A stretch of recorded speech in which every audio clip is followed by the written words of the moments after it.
tonight's live. So, I'm going to where to start. So, we have been informed and we have seen potential dangerous reform SEN policies coming in for the SEN education provisions. We have covered it on our accounts in the past, but it's now time for action. Enough talking has been done. Patriots, we are out. Houses of Parliament next week on Friday, calling out Keir Starmer and Bishop Phillipson. We are not taking anything simply anymore. We are taking action. We are having to do this a month before the SEN awareness tour starts. We should not have to do this, but they're concerned parents in a special educational needs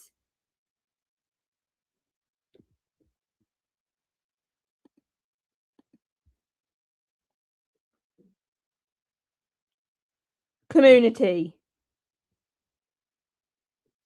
We all need to stand together, patriots. We are not taking this lightly. We will not be sitting down for much longer. Join us outside Parliament on Friday, the 20th of February, where we will do chanting and we will march down to the Department of Education, where I will be doing one of the biggest speeches that the campaign has heard to date. We will not be taking this lightly.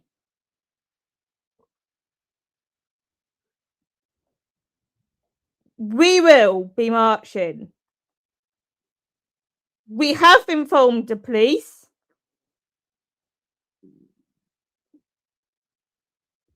This only came across last night.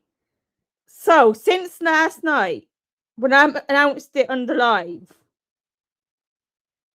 we have had the go-ahead from the police. We have had the poster made. Once again, thank you, Darren, our graphic designer for CP Reports.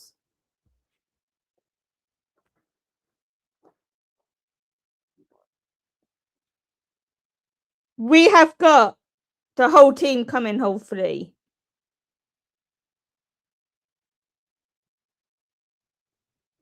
We need people out on the streets now. We need local demos held in every area of the UK. The SEN awareness tour, will be hitting every area of the UK.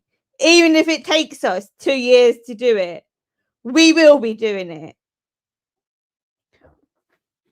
We are not, I repeat, we will not be sitting down for any longer. This campaign will be out.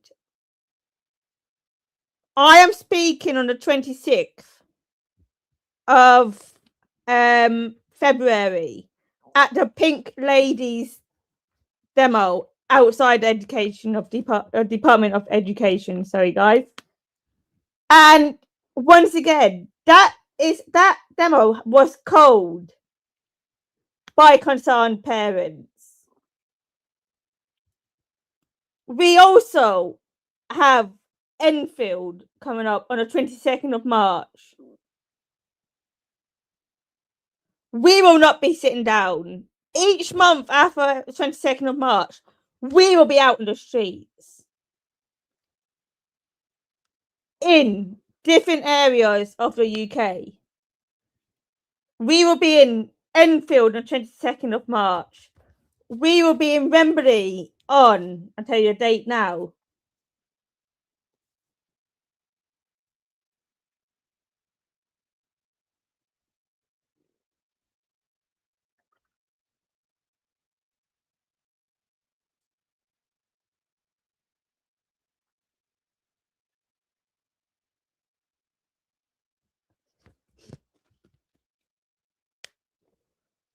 One second, I'll tell you the dates now. We will be in Wembley on the 19th of April. We then will be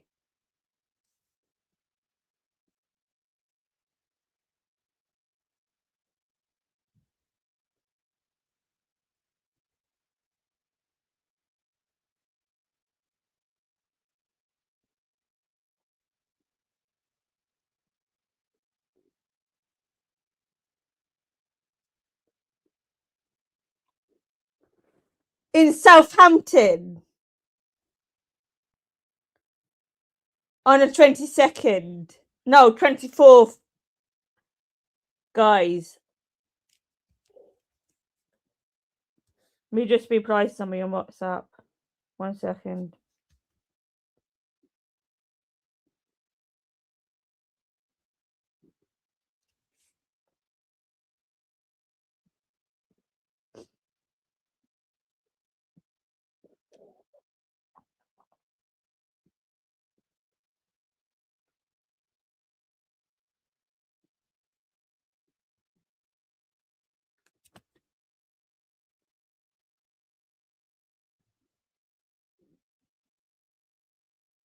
We just need everybody out now.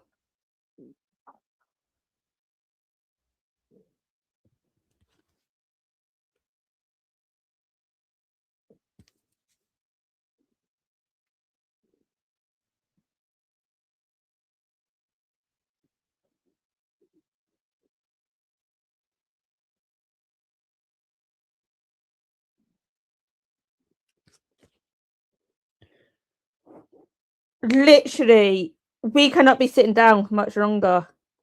I have got a video to play you as well. I'll bring it up now. That somebody from Sky News did, and I got sent this today. So I'll just play this for you now. Special educational needs is probably raised with me more than any other issue in this house. A system in crisis. We can't go on any longer. About 60 councils will fail. Students educated miles from home. Without that support, I definitely would not have achieved anything. It's not working for the children, young people. It's not working for parents. Plans for change delayed for months. This could cost as much as the current system. Lots more young people would be failed. This is the story of why a £6 billion black hole will change children's lives. You'll go now in your books. You're good. The Rise School in West London teaches autistic pupils from all over the capital. Many of these children have struggled to cope in mainstream schools, but are now learning with specialist help. The future role for these types of special school and the pupils in them could soon be changing. Hi guys. Hello. Hello. We took Ed Davey to the Rise School. I'm really keen. The father of a disabled child and the most outspoken on this subject in Westminster. So I'm really keen to know, is it a good school? Where I was before, it was there was one TA between two classes, and it was just so stressful. There's less people in the classroom, and obviously the teachers understand you more, because obviously you got the support that you need and you're not just get pushed away to the side. Have you noticed a difference in how you feel? Very different, yeah. How does this school compare to where you were before? Special schools focus on individual students instead of like the whole class. They make the work like our level. Danny, a former pupil, now a teaching assistant here, is an example of how the system can work. So I've completed my degree in science. So right now I'm looking to try and do a PhD. Do you think that is because of this school? Absolutely. If, I didn't go to this school, how mainstream was, how much happens, it gets overwhelming, especially with autism. There's so much going on. We caught up with Ed after our chat with Danny and the pupils. We've just been with those brilliant children. What did you think when you saw their view of their school? The story they told of this amazing school was so positive, and how they had their life chances had been changed by this school, with the smaller class sizes, the specialist attention. The idea we can all mainstream children is just nonsense. We do need specialist schools. The government wants more children with additional needs in mainstream schools in future. Fewer pupils could get dedicated extra funding through an educational health and care plan, and the rights of parents to appeal a decision could be curbed. Ministers say this will improve the children's life chances. This school leader has a warning for those planning changes. It would take an increase in funding so that those teachers' spaces are adequately equipped to meet needs. I think it would require a change in perhaps perspectives and culture in the workforce. What do you think would happen if there was a system that just made it a lot harder for individual children to have money attached to them? Lots more young people would be failed. Families would be failed. If schools like this are clearly working, why is there a push for change? Here's the context. The amount of EHCPs has risen dramatically since they were introduced in 2014, and the number is only going up. Almost all types of need have risen, with autism up faster than any other. The result? High need spending has exceeded funding for years. It's why the government is talking about this now. In 2 years' time, the annual deficit is expected to be £6 billion a year. Council leaders like Matthew Hicks have been picking up the bill, although recently the government has used a loophole to take the money off their books. So the system's in crisis for many reasons, and it's really important that we see a root and branch reform of the current system. There are many children who come into the system where the parents want to get the best for their child, and that's absolutely right. But the scale of the demand has grown. If I just look at my own county, we've gone from about 5,500 children with educational health and care plans to over 11,000 in a very short period of time. Do you think that the government has got the stomach for this fight? I think the government has to deal with this. It's not looked at. We can go back to 60 councils that won't survive if that deficit sits on their books. At the moment, a school can only access top-up funding for a child with special educational needs if that costs more than £6,000. But I understand there have been discussions in government about raising that to 40, 50 or even £60,000.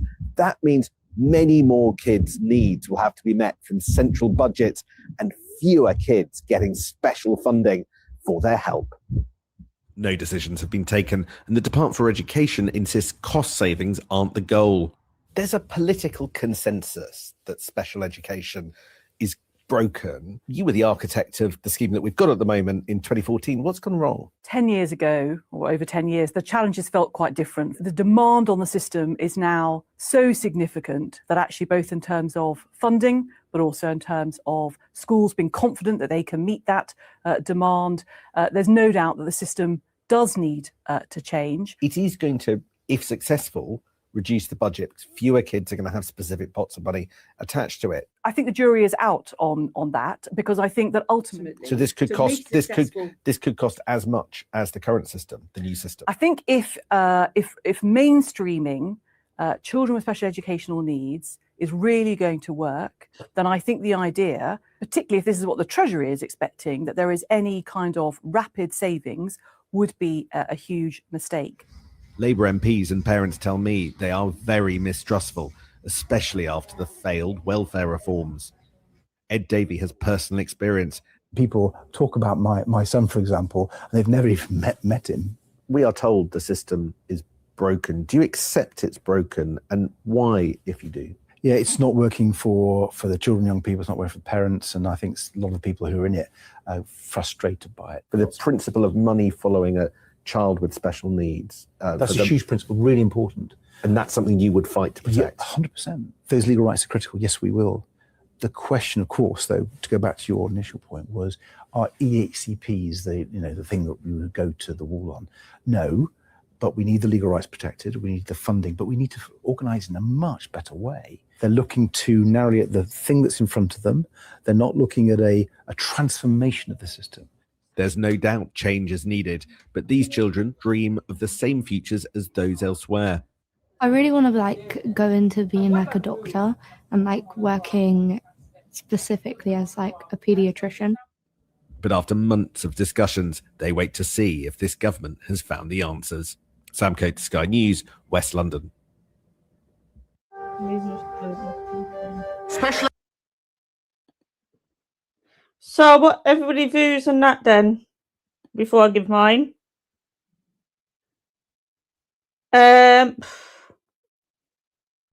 It's this, guys, we cannot allow this to happen. Like I have said in this live already, we need people out on the street next Friday. I am not sitting down any longer, and I hope you guys are not either. We cannot sit down.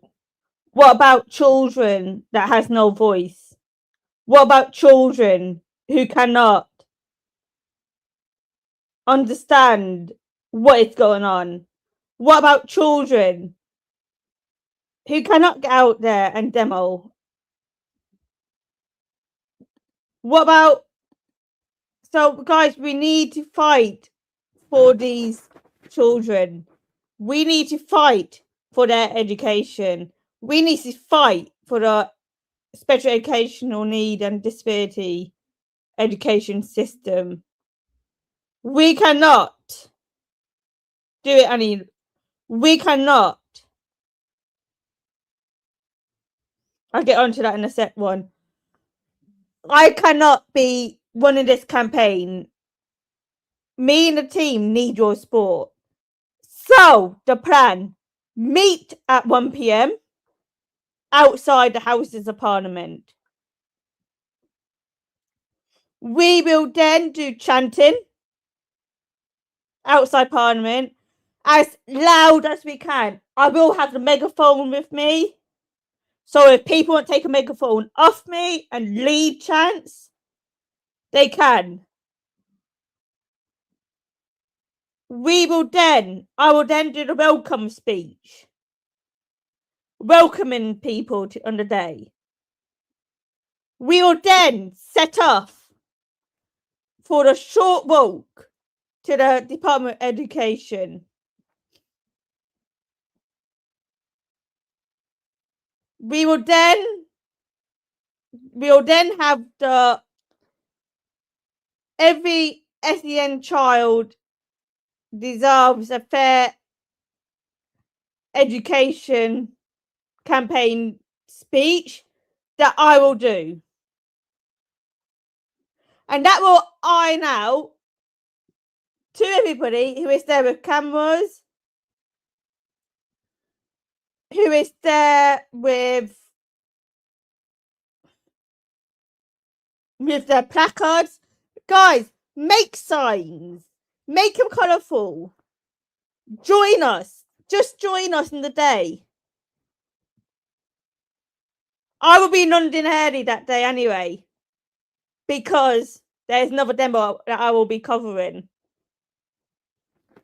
But at 1 p.m, I will be outside Parliament. If anybody would like to support the campaign, please use the PayPal and support it. Guys, we cannot sit back and do nothing now.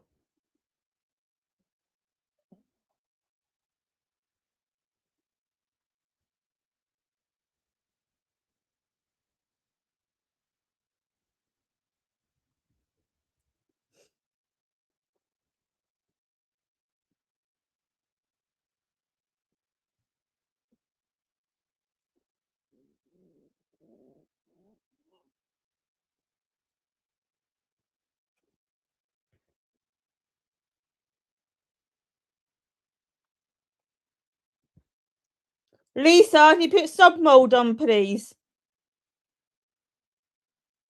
I'll explain it all to you later. Alright? If they're causing shit in the chat mods, just get rid of them. Thank you, Lisa. I thought I got...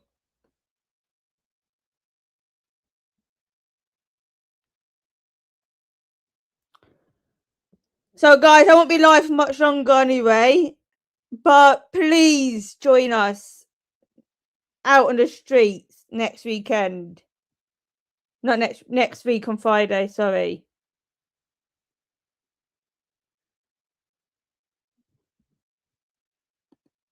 I'll show you the poster now.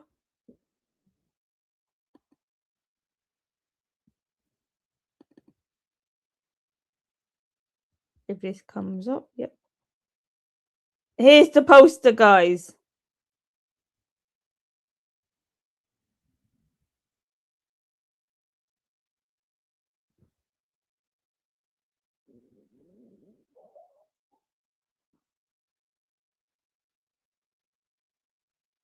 All right. So I hope to see you there. Your reminder where the rest of the demos that I will be attending is going to be.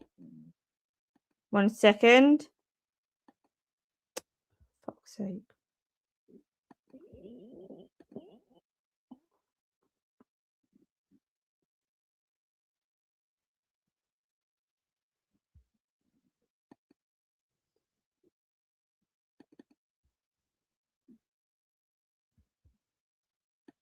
This is your Enfield reminder.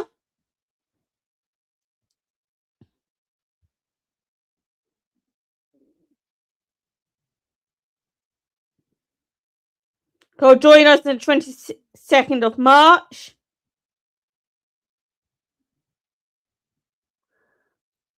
Where we'll be assembling at Enfield Chase Railway to march down to the council offices. And then we have also then got, I will be speaking at this one on the 26th of February. But I'll be speaking at the Department of Education.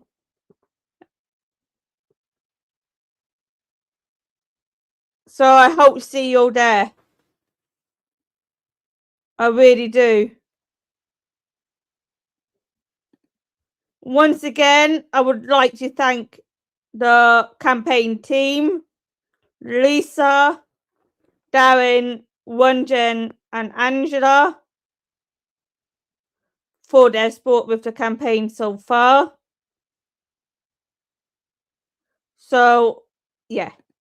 I hope to see you all on Friday, and I hope to meet you all there as well.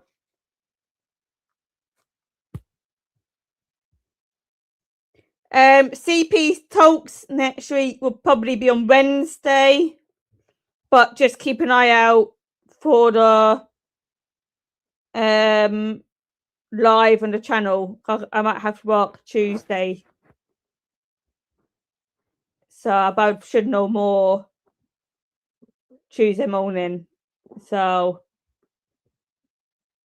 literally, thank you everybody for tuning in tonight. Literally, thank you. And I'll see you all out on the streets next week on Friday. Thank you.